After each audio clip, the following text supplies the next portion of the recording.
Mr. Roubini, Dr. Doom, wasn't quite as positive yesterday, not surprising. The perfect storm is coming, and the big concern is the US fiscal woes. 14.3 trillion of debt, quantitative easing Mark III, which may or may not happen, and clearly Tim Geithner himself saying we face default August 2nd unless we can fix this deficit ceiling limit. It isn't looking good, is it? No, it's not. But I think there's certainly some room for the Congress to take some action. They're working on a deal right now. I suspect they'll have one in place before August 2nd. The problem for the United States are mostly long-term, to do with the health care programs. They won't solve that this year, but they can make a down payment. However, they have to hit a certain target.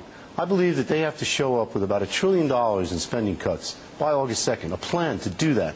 And not only a plan to cut $1 trillion, but to put some fail-safes or trigger mechanisms that require across-the-board cuts if they don't meet these targets. Something like that would have credibility, would reassure markets that they're making progress, and most importantly, would reassure the rating agencies. Because if they can't come up with a plan that magnitude, the AAA rating for the United States is in jeopardy. And if that happens, how significant an event would that be if they downgraded AAA? Well, you know, this is something that's really unknown right now. There's nothing to replace the dollar and dollar assets in financial markets for collateral, for hedging, for cash purposes. So it's not really clear that the lack of a AAA rating is going to change that. People will still use it.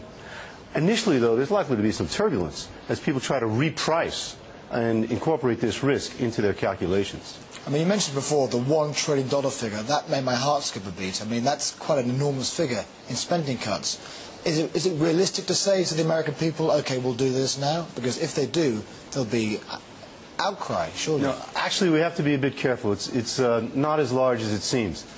All of these deficit discussions are placed in a 10-year time frame. So cutting $1 trillion over 10 years means $100 billion a year on average. So it's not really quite as serious as it seems. However, over that 10 years, there's a $9 trillion projected deficit. $1 trillion out of 9 is not such a big deal, but it's a first step. Housing crisis, jobs market. I mentioned just one state, California, owning, I believe, $26.4 billion. So almost like a Greece, but obviously not a Greece, but I mean, clearly it's just a concern, a massive concern. All these various elements, fiscal woes in the States, it is a perfect storm in the US, isn't it? Well, the United States is still suffering from the effects of the credit boom and the asset bubble of the last decade, particularly in housing that you mentioned. There's an overhang of debt that the household sector has, mostly mortgages, so there's no appetite for more borrowing.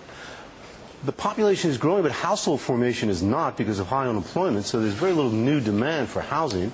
With a high inventory and little growth in demand, there's downward pressure on prices. This is a situation that will take years to work out. Here's the big concern. What tools do Tim Geithner and Ben Bernanke have left? Hardly any. Truthfully, hardly any.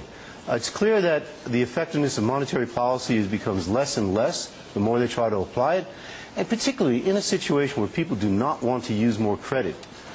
Lowering interest rates, providing more liquidity, has very little effect. In fact, the effects, in some cases, are more pronounced outside the economy as the liquidity leaks out into areas where the investments are more attractive. Dr. Kevin Logan, many thanks for coming in to the HSBC Securities. Very good, insightful comments that on the US.